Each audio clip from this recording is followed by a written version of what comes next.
never fails to affect me very profoundly. Being a father myself is incredibly touching. I'm Dr. Murray Bissett, the Director of Academic Programs of the Victims of Communism Memorial Foundation, and the remainder of the program today will be a panel where we are pleased and very blessed to have some very notable and accomplished people with us. I will briefly introduce them. They've each been allotted 5 minutes to make very brief statements, and then we will have about 20 to 30 minutes for some questions from the audience, and then we will have a hard stop at 3 o'clock so that we can clean the room and turn it over. I'll introduce the panelists in order, going immediately from my left to your right. First is Professor Robert Turner, Distinguished Fellow at the Center of National Security Law at the University of Virginia School of Law, where he has taught seminars on the Vietnam War for the last 25 years.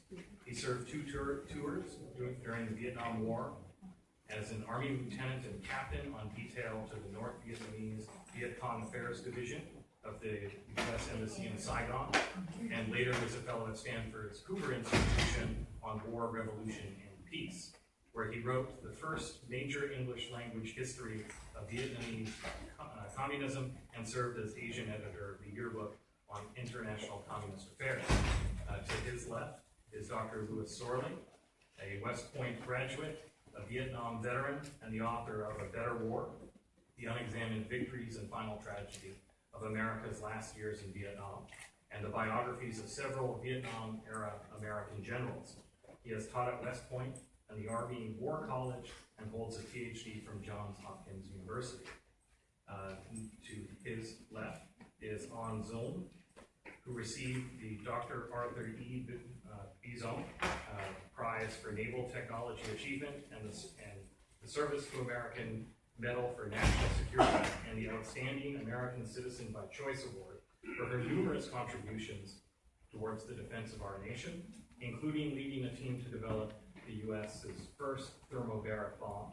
She is currently a senior executive in the Science and Technology Directorate of the Department of Homeland Security.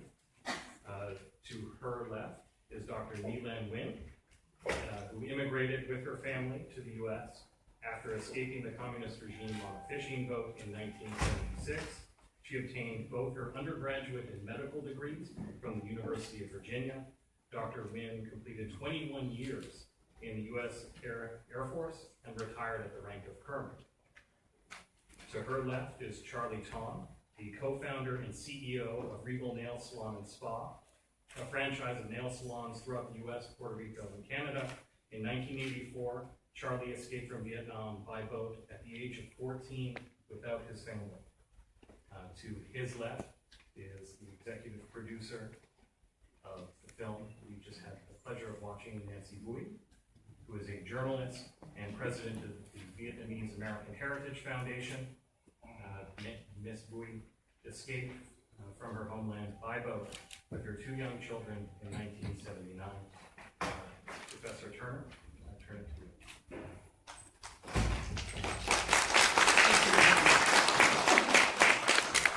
Between 1968 and the final evacuation of 1975, I was in Vietnam 5 times and traveled, visited 42 out of 44 provinces of South Vietnam, plus Laos and Cambodia.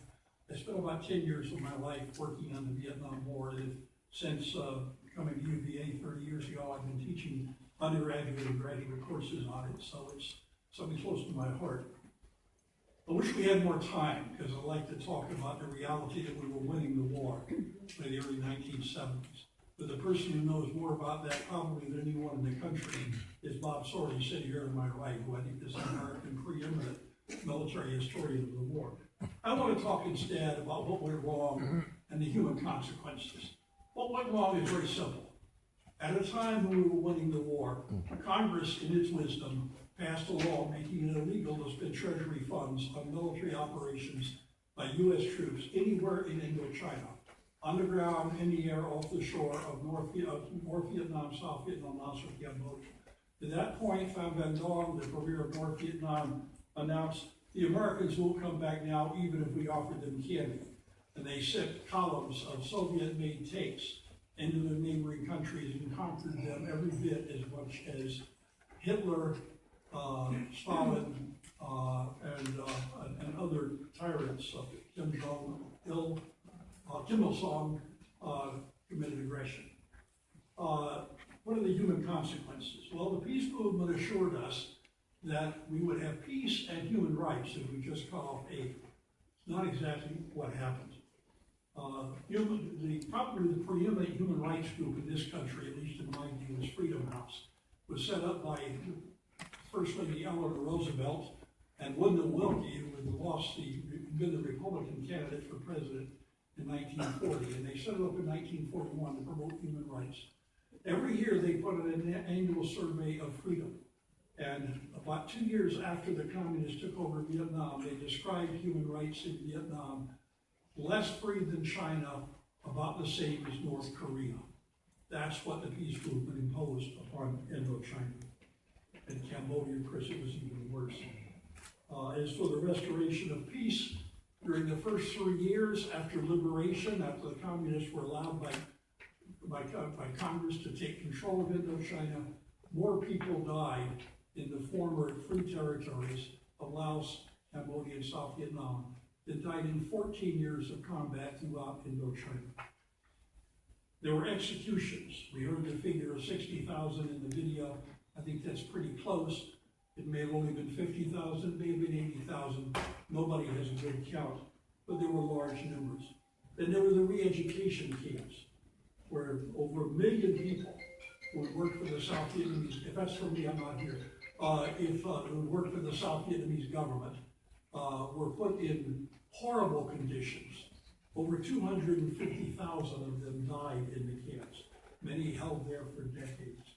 There were the new economic zones, where 1.5 million South Vietnamese who were disfavored by the new communist regime were sent out to clear trees and try to survive in the wild. A horrible existence. Something close to 50,000 people are estimated to have died there. Hundreds of thousands more died trying to free oppression as boat people. We don't have good figures. The UN High Commissioner for Refugees estimates that between 1/3 and 1/2 of those who fled died. And we know something between 500,000 and more actually made it to freedom. So a figure of 400,000 is probably a conservative estimate. And that's just in the former South Vietnam. In Cambodia, the situation was even worse. If you haven't done so, I would urge you to Google Yale Cambodia Genocide Program. Yale University did a major study, and sorry, I turned off my phone, but my Apple Watch now rings, so it was okay. Anyway, Cambodia Genocide Program at Yale University, they estimated that roughly 1.7 million people, that's more than 20% of the population of Cambodia, were killed because of Pol Pot and the so-called Red Khmer, the Khmer Rouge, the Red Cambodians. That's more than 20% of the population of Cambodia. A National Geographic Today story of the killing fields of Cambodia. Nope. That's not my mom, I'm not going to answer it. She's been dead for 40 years. So. Anyway. I'm going to put this in a glass of water. National Geographic Today talked about bullets being too scarce. They were executing so many people that small children they would pick up by their legs and bash them against trees until they stopped moving. This is what the American peace movement and the American Congress did to the people of Indochina. Shortly after we pulled out, Congress passed the Clark Amendment. I actually wrote the amendment, the Griffin Amendment, that tried to block the Clark Amendment. I was a Senate staff member during the final years of the Vietnam War, working for a member of the Foreign Relations Committee. We tried to stop that. At that point, there were tens of thousands of Cuban, quote, volunteers fighting in Angola. Why? Because we had signaled the Soviet Union that we were no longer willing to stand by people who wanted freedom. After Congress blocked U.S. involvement, an estimated 50,000 Cubans showed up, and something in the range of 500,000 people died. In 1979, the Soviet Union invaded Afghanistan, and something in the range of 1.3 million people were killed. The Soviets also told their puppet parties in Latin America they could take off the handcuffs and they could go ahead and move to armed struggle. Another 150,000 or more died there. Iran, of course, seized hostages. That would never have happened had we not shown that we were weak. I think the cause of Vietnam was as noble as any war we've ever fought. I can tell you why. I believe that had the United States not fought in Vietnam, we might well have lost the Cold War or had to use nukes to prevent a communist victory. If you'd have any doubts about the evils of communism, I would commend one book to you, and that is the Blue Book of Communism, which estimates that between 80 million and 100 million people died as a result of communism during the 20th century. Finally, and one of the great ironies of the war is after we betrayed their country, so many South Vietnamese came here and have made so many incredible contributions to this country. And on that, I will turn it over to Bob Sorley, who's going to talk on that in more detail, and then you will see some first-hand examples of the tremendous contributions of Vietnamese Americans to this great country.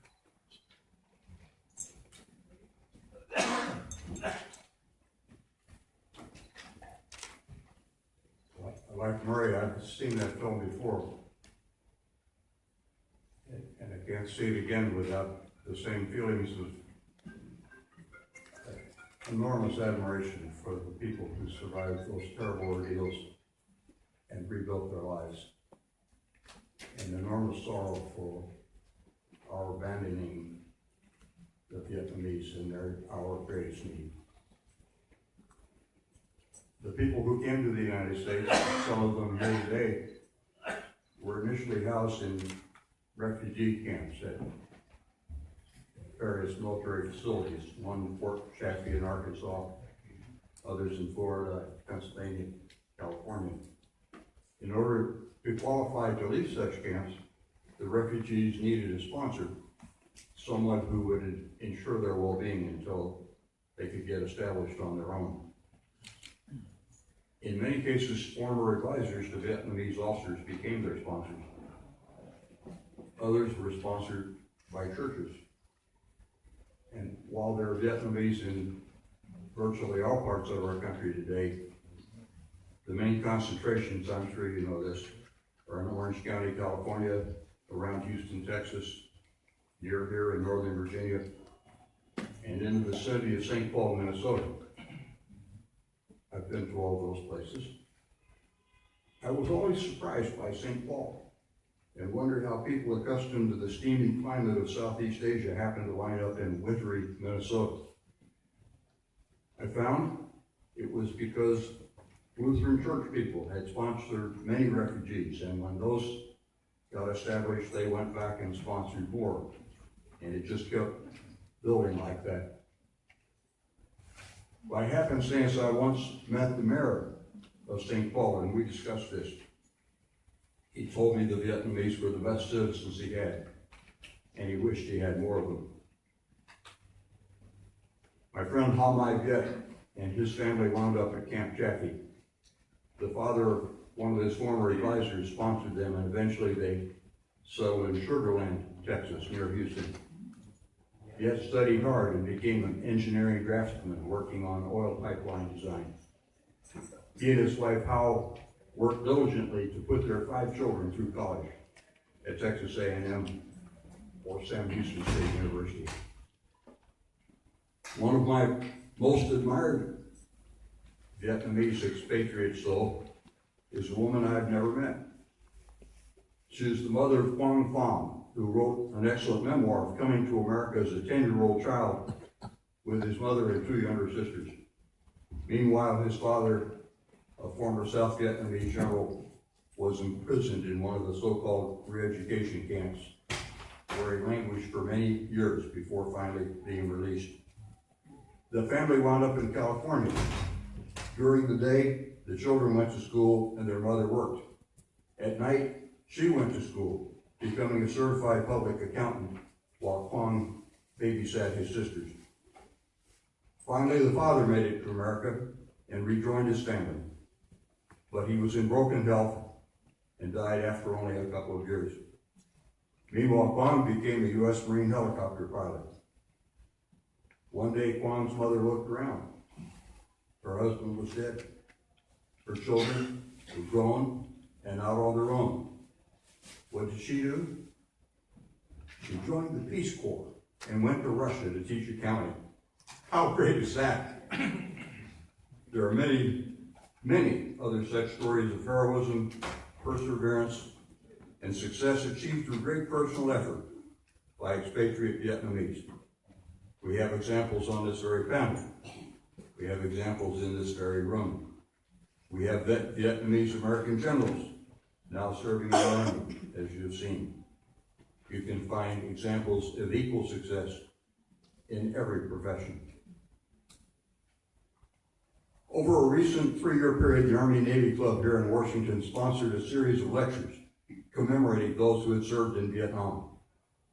I had the privilege of speaking several times in that series, including the closing lecture, which I entitled Pride and Sorrow, Reflections on the Vietnam War. Near the end, I said this: it seems fitting to me and very important that in this concluding lecture in our Vietnam commemorative series, we acknowledge the heroic struggles of the Vietnamese themselves to retain their freedom and independence, and after we abandoned them, and that effort necessarily failed, the magnificent way in which millions of expatriate Vietnamese have built new lives for themselves in America and elsewhere. Here I said these men and women and their families, nearly 1 million people altogether, have greatly enriched our society and culture by their hard work and good citizenship, their belief in education, their loyalty to their families and friends. In short, I said we have every reason to be proud of our South Vietnamese colleagues, both their conduct through the long and difficult years of warfare and in how they have dealt with the tragedy of the eventual outcome. And finally, I recalled a conversation with the eldest son of General Creighton Abrams, in which I had asked the young man about what Robert Chaplin, a journalist, had once said, that his father, General Abrams, deserved a better war. He didn't see it that way. Young Creighton responded at once. He thought the Vietnamese were worth it. So do I. I thank you.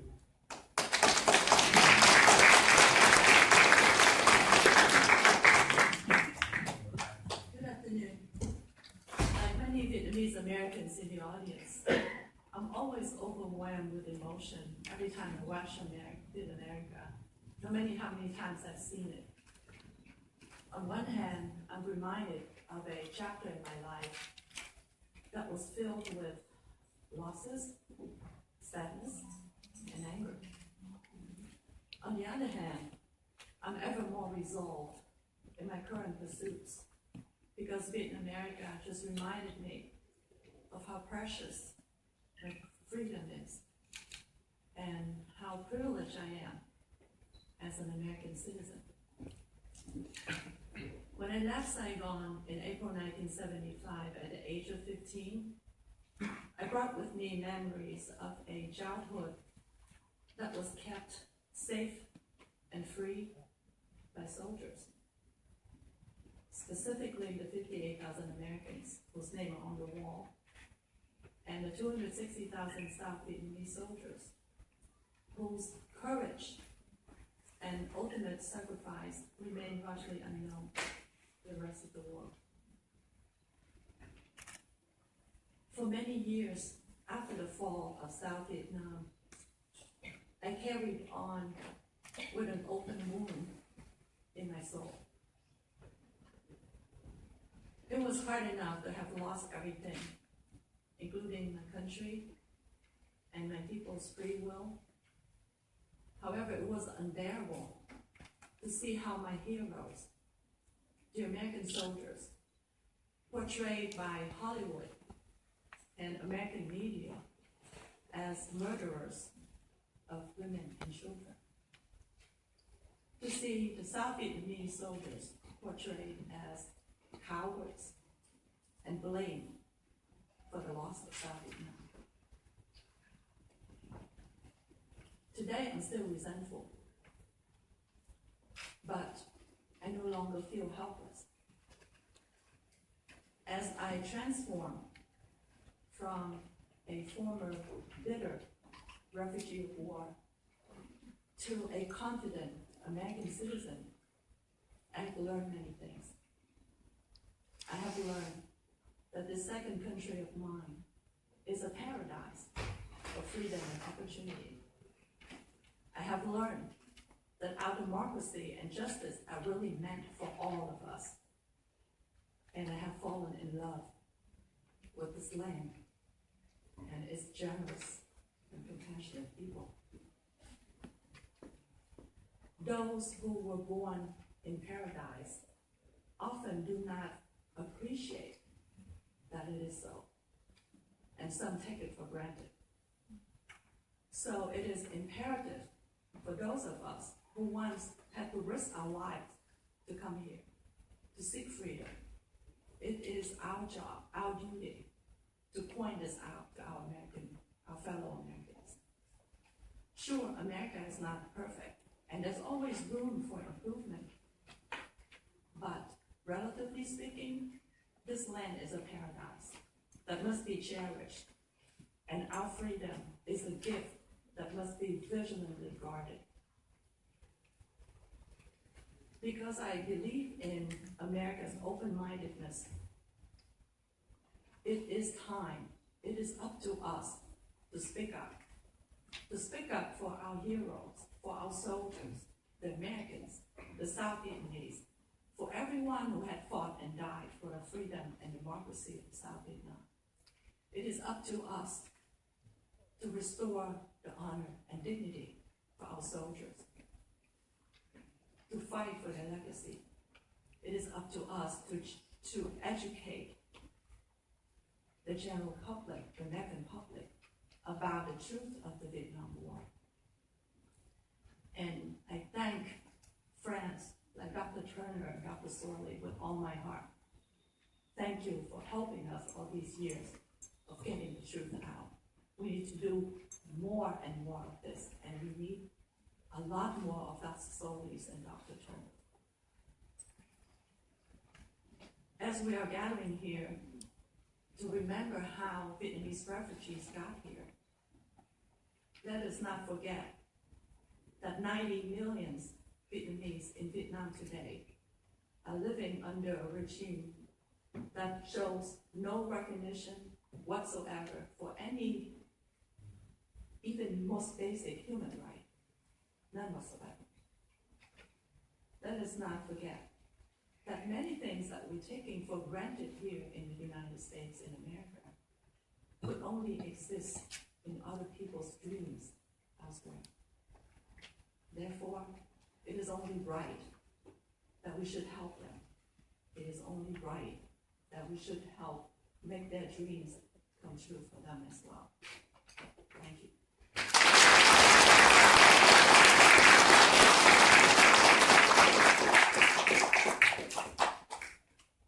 So I came to the United States when I was 9 years old with my parents, and my dad was in the they call it re-education, but I believe it's a concentration camp. And my mom, who's here today, actually planned on escape. And she sheltered us from any fear, even though I personally experienced starvation and hunger, and a sense of there was a sense of fear that you couldn't speak. I remember that, living under the communist regime. And the escape on the boat was scary, and I remember as asking my dad where we were going, and he said, well, we're going to the United States. And I remember thinking, wow, that's paradise. I never thought in my life that I could see the U.S. So after 2 months in a refugee camp, our family was sponsored by my mom's friend, Vietamerica, in a Lutheran church, and we arrived in Dale City. But even before we set foot on American soil, we experienced the compassion and kindness from American citizens. The pilot actually who flew us from Honolulu to DC actually went back to the back of the plane where our family was sitting during the flight to make sure we were safe, that we felt comfortable, and make sure we were okay. As a child arriving here, I remember seeing the grandeur and the colors of America, and it really was exactly how I would imagine it. I remember the colors, the beautiful colors of my classmate clothing. After a year under communist regime, all you saw was in black and white. I remember going to Safeway in the supermarket and felt this awe and wonder of like food and the variety of fruits and vegetables, and I probably felt the same way that children do today when they go to Disney World every time I go grocery shopping. So it was the kindness and love of the American peoples and the communities, as well as the first generation of Vietnamese Americans, those of you in this room, taught me about resiliency, that we can start over. So I often thought I never felt fear of losing everything, because I knew I could always be like my parents, my aunt and uncle, and all of you here, because I could always start over anywhere. So I chose to serve in the Air Force because I felt this calling to give back, and I had the honor to take care of not only Vietnam veterans, but also World War II veterans, Korean War veterans, and even the warriors today. I so admire their sacrifices. I always tell my patients that they taught me to be more, to have more courage in trying to find different ways to help them, to heal them.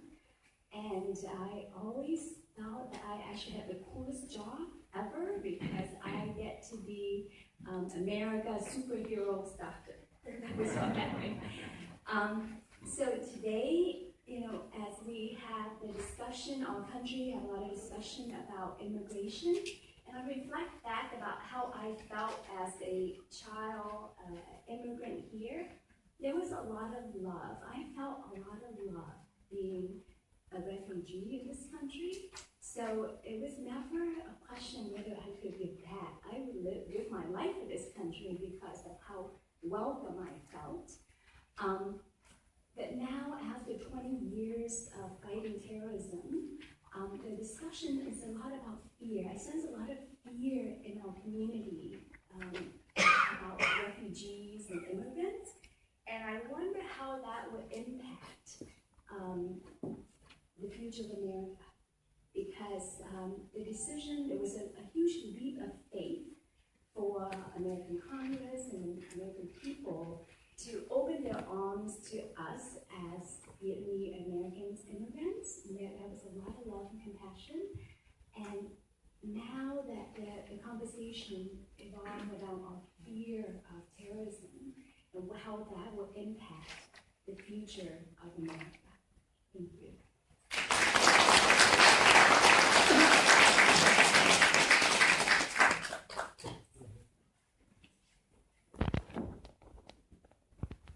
First off, I would like to say thank you for the invitation to this incredible event. I feel very appreciative to be here and seeing so many dedicated faces in our community. Thanks to Miss Mary Cho, my partner, coming with me to support this event. My name is Charlie Ton. I'm the co-founder and CEO of the Regal Nail Salons and Spa. The Regal Nails franchise currently operates 900 salons in the U.S., Puerto Rico, and Canada. We support around 5,000 Vietnamese families. The nail industry is about $20 billion industry. The total Vietnamese salon is 65,000 Vietnamese salon in the U.S. And this number participates greatly as a part of U.S. economic growth.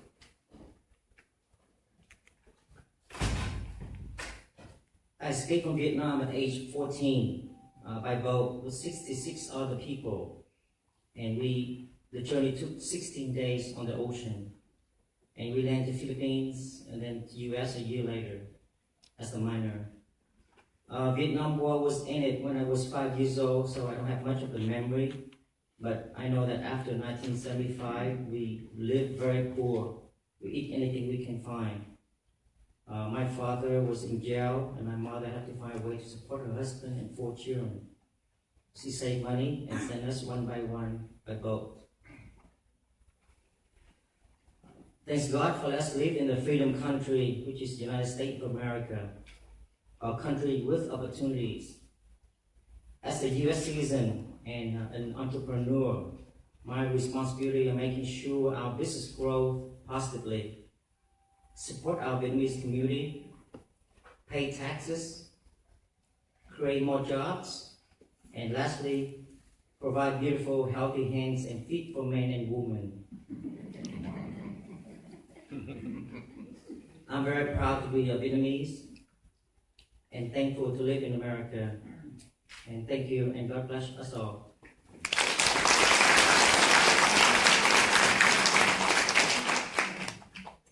Well, every one of us here may wonder what made a journalist become a filmmaker. It started like this. This was a beautiful day in Austin, Texas, our hometown, since 1981. My dear daughter came home very excited about writing an assignment on Vietnam for her school. She asked me to help her to write an essay. I share my family experience of the war. My grandfather was stoned to death in North Vietnam just because he owned some land and was a Catholic. My parents fled to the south along with 1 million Vietnamese after the Geneva Conference divided Vietnam into 2 parts, the North parallel being assigned to Ho Chi Minh and the Communists, and the South to the Free Vietnamese, later led by President Mo Dinh. My grandfather and my uncle family could not make the trip to the South. All of their land and assets was confiscated. My uncle was in prison for 17 years, and my cousin was not allowed to attend school. In the South, my parents started their life in the new land with nothing but their freedom, hard work, and determination, and were able to provide us with a comfortable life and send my sibling and me to college. All of that happiness when the war over and the communists came and took over the power in April 30th, 1975. And we experienced the miserable life of the North Vietnamese. We had no right to own anything, and the government controlled everything, including the religion and our right to speak out against the government. The paper I worked for was shut down. No private media whatsoever was permitted.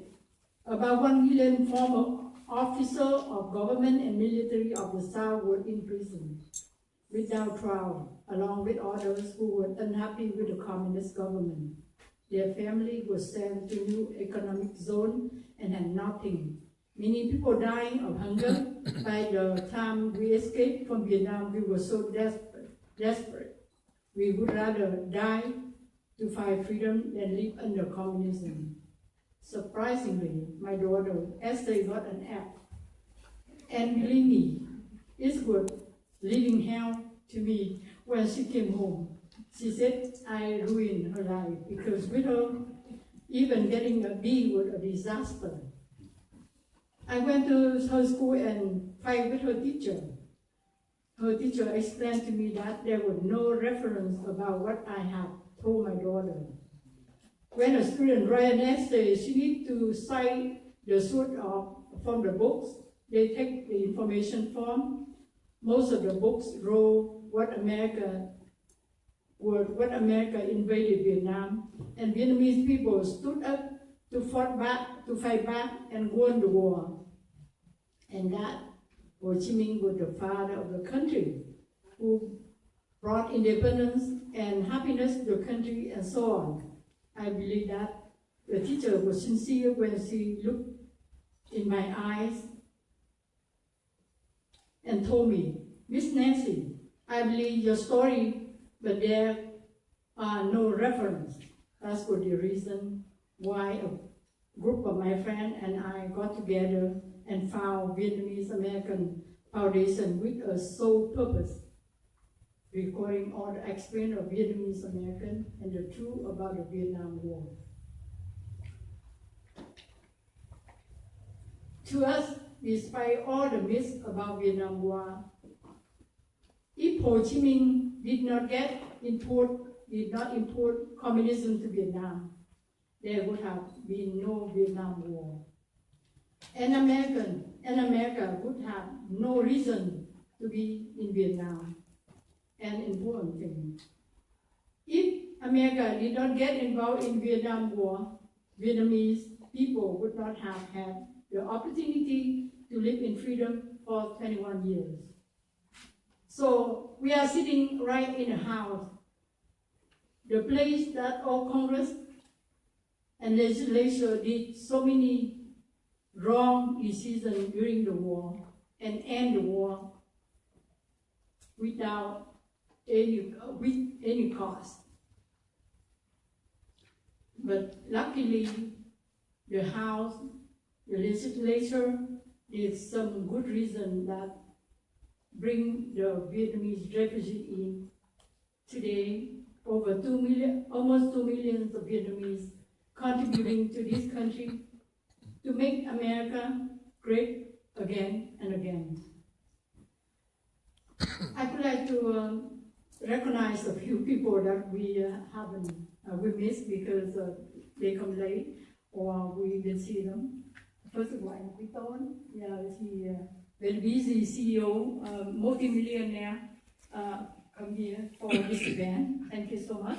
Mr. and Mrs. Đoàn Hữu, the former chairman of Vietnamese American community in DC, who helped us so much during the time we made the movie, and then the first time we showed the movie at museum.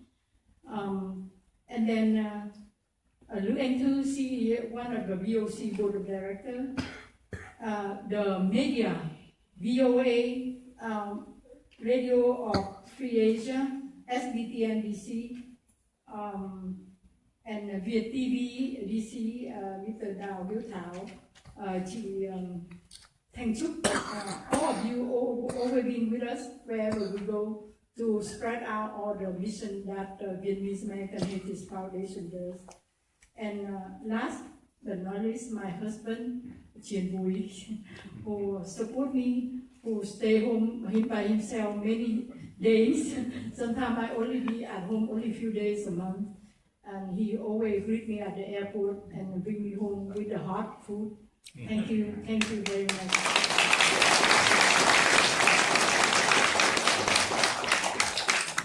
Thank you. We do have about 25 minutes for questions. If you would raise your hands and I will call on you as I see them. Yes, in the back. And you'll need to speak very loudly as we don't have. I think I can speak loud enough for everybody to hear. My name is Rayburn. I'm a member of the Vietnamese American community working in DC, Maryland, and Virginia. I came to the United States in 1979, which means that I was living under the communists for 3.5 years. And I would like to relate to what motivated the Vietnamese to take out to sea with a diplomatic event of the last 2 days. The Vietnamese secret police went to Berlin and abducted a Vietnamese citizen who was being considered for political asylum in Berlin. As a result, the government of Germany closed down the embassy of Vietnam kick out the ambassador and the intelligence attaché. This morning we also got the news that the German government also closed the embassy in Hanoi. So which means that there is no more diplomatic relation between Communist Vietnam and Germany. And I would like to call your attention to the true nature of the communist dictatorship. They have been a brutal and vicious regime from day one, after they used force and occupied South Vietnam. And that was the main reason why millions of Vietnamese took out to sea. And according to the United Nations High Commissioner for Refugees, they estimated that 50% of the people who tried to escape died either at sea or in the jungles of Cambodia. So if we are here today, please take a moment to remember your relatives, friends who died during the time of search for freedom. Thank you.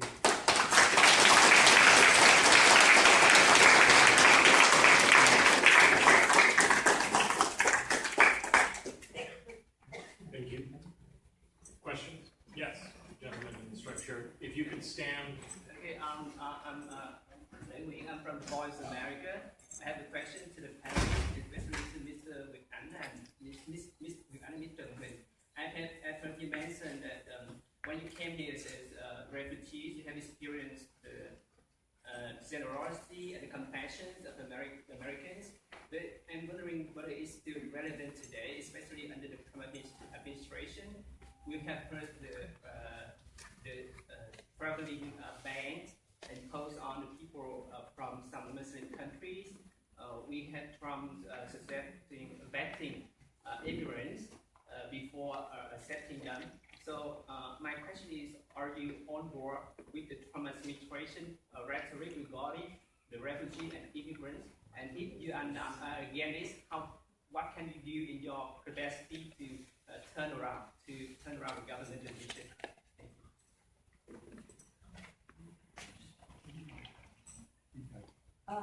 You might not know, but I'm a government executive.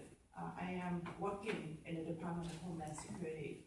So I am in no position to comment on the government policies, especially at a public forum like this. So my apologies, but I won't be able to make any comment. Thank you.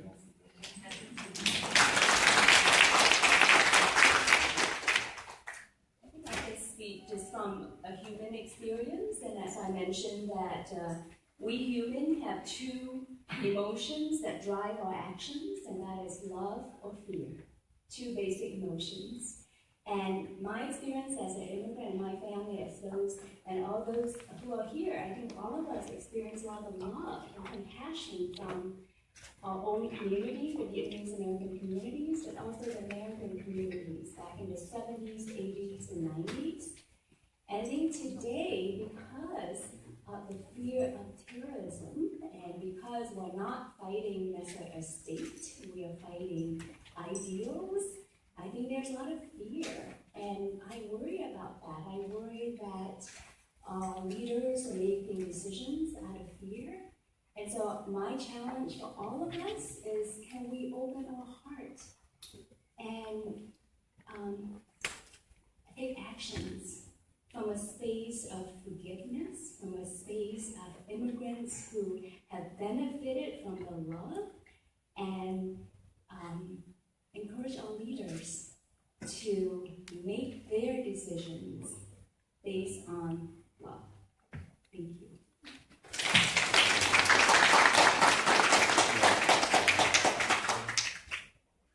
I don't work for the Department of Homeland Security, but I wish I did, and I'm proud of those who do.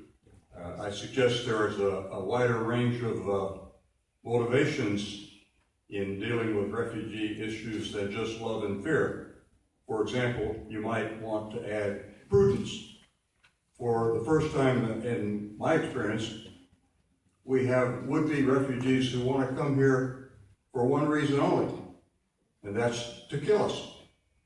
And I suggest that they need to be treated a little differently with prudence than some other refugees among those here today. Yes. Thank you. My name is Dương Nguyệt Ánh. I'm the voice of Vietnamese Americans, a non-profit in supporting the idea that the foundation Nancy Boy has established to make the voice of Vietnamese Americans heard. And I thank Nancy Boy and all the panelists today to make it looking back and moving forward in a very meaningful way to make the voice of Vietnamese Americans heard in this country in a positive way. I would like to first put in an idea, a suggestion, and secondly would like to raise the questions to the panelists. Regarding the immigration, the actions toward refugees, I would like to say one thing that President Reagan said, just but verify. And that should be the core, that we take in people, regardless of immigrants, refugees, or guests come to our country. We need to go through a process to verify and to build trust. That is true love. So I would suggest that we voice our concerns to all the responsible authorities to carry that motto, trust but verify, in our process. Secondly, I'd like to raise a question with the director of the Victim of Communists, with Professor Turner, with Dr. Sorley, and with all the panelists. I believe that we are only halfway because we talk about Putin and Xi Jinping and the Communist Party in China, in North Korea, now seems to be gathering more strength than ever, especially just the last week when North Korea tried their ICBM and President Xi did not do enough to restrain that, but more than that, President Xi has escalated the invasions of the South China Sea, the East China Sea, and inside Vietnam, the communist government of Vietnam has also escalated their violations of human rights. They have jailed and detained and even killed many people who dare to speak up. So the question is, Professor Turner, Mr. I cannot say the last name, would you say it for me? Bassett. Bassett and Dr. Sorley, what actions should we take now, immediately, to call to our Congress here, the Senate, the House, and especially our Commander-in-Chief, President Trump, to be aware of what we had lost in 1973 when the U.S. withdrew from the war against communism in Vietnam, even though we were winning then. And secondly, what should we do now to promote the voice of Vietnamese Americans and all the communist victims, in view that this fall, Ken Burns is going to put out a new series of Vietnam War story that would mostly portray the view from North Vietnam and from the anti-war people. I fear that we have a lot to do, but I think that with your help, we need to do something practical. The past weekend, I get to hear Dr. Stephen Young, who worked in Vietnam from 1962 to 1967 or 75, I believe, 75. He talked in Vietnamese, and he said that we are in danger. We need to make our cause humanity, the cause of humanity. We need to be resilient. We need to actually fight for that and don't take it for granted. And we need to really work on our democracy here in this country. Don't take it for granted. Yeah, I would agree with that. What to do, sir? Yeah. Well, a lot of what you just outlined after your question are the things that we need to do. We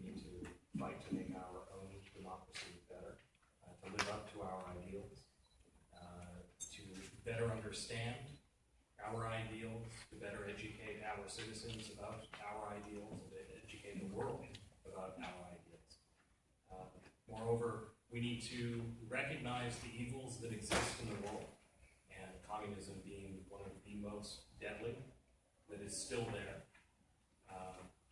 Literally this year, we are watching the free world shrink with the Chinese Communist Party leader Xi Jinping going to Hong Kong and declaring that the One China, Two Systems policy is null and void, abrogating a treaty with the United Kingdom, and essentially ending Hong Kong as a free city, placing it under the rule of communism for the very first time in its history.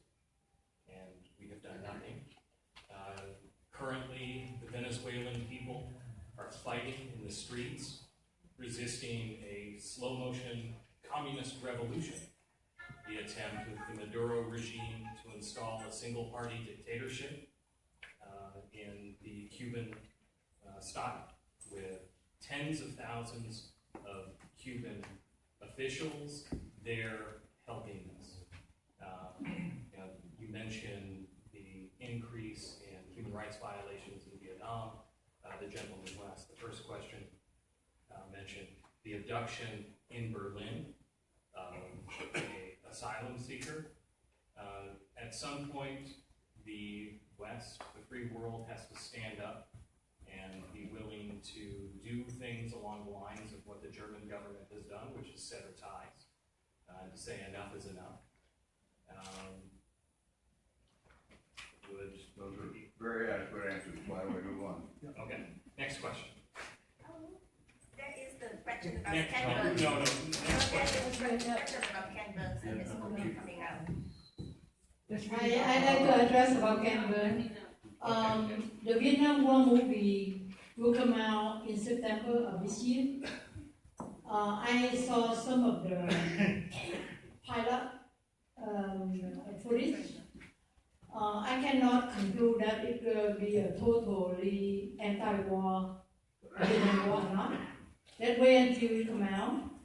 I saw some of the interview Campbell mentioned about he very fond on the book called The Vietnam War, A History, and the movie of 10,000 War that done by a lot of Vietnam veterans.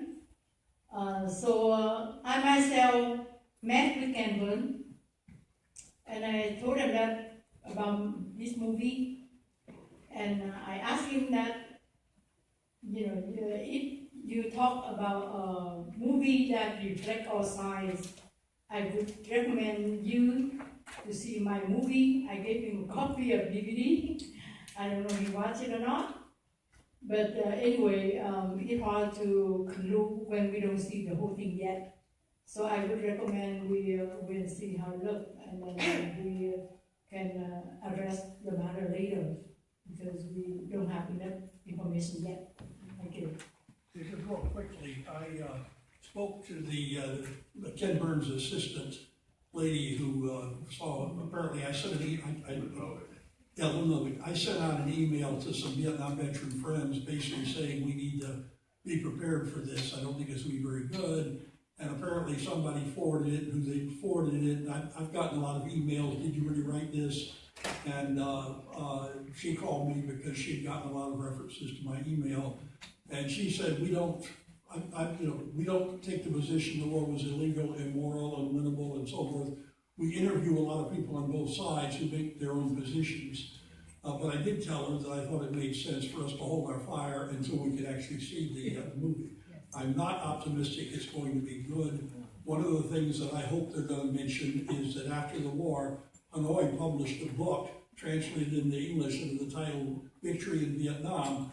That's their official Communist Party history of the war. And they admit that in May 19, 1959, Ho Chi Minh's birthday, the party made a decision to open the Ho Chi Minh Trail and start sending troops and weapons and supplies to take over South Vietnam by force. It was every bit as much aggression as was the case in Korea. Some people say, well, no, it was just temporarily divided, so was Korea. And so it was very much international aggression, and when the peace movement said the State Department lied, when it put out a white paper in February of '66 called Aggression from the North, it was every bit aggression from the North. And if they don't mention that, they're not going to get their documentary right. But I'm going to wait and see what it says, and then be ready to fire both barrels to try to correct it. I think it is an opportunity. It will focus the country on the war again. That could be a good thing. The question is, can we, with our private voices using the internet, counterbalance the tremendous weight of the legendary Ken Burns? He's awfully good at what he does, and I think it's going to be an uphill fight if it comes out as bad as I think it will.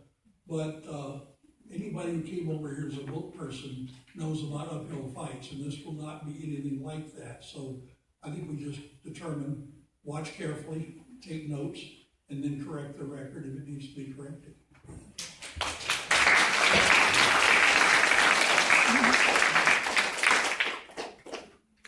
Another question?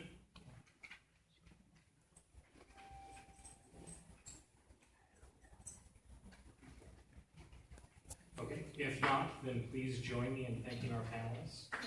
I would like to invite you to join the reception from 5 to 7. Murray, with the Murray was settled, we had a lot of drinks, a lot of booze. So you can drink all you wanted and talk all you wanted, and we would love to talk with you on any matter at all regarding to Vietnamese American and everything else. Thank you. Yeah, I encourage you all to visit the exhibition that is down in the Rayburn Foyer, immediately below, one level. And beginning at 5 o'clock is the aforementioned reception. There will be drinks and hors d'oeuvres, and it will run until 7 o'clock. We hope to see you all there. Thank you.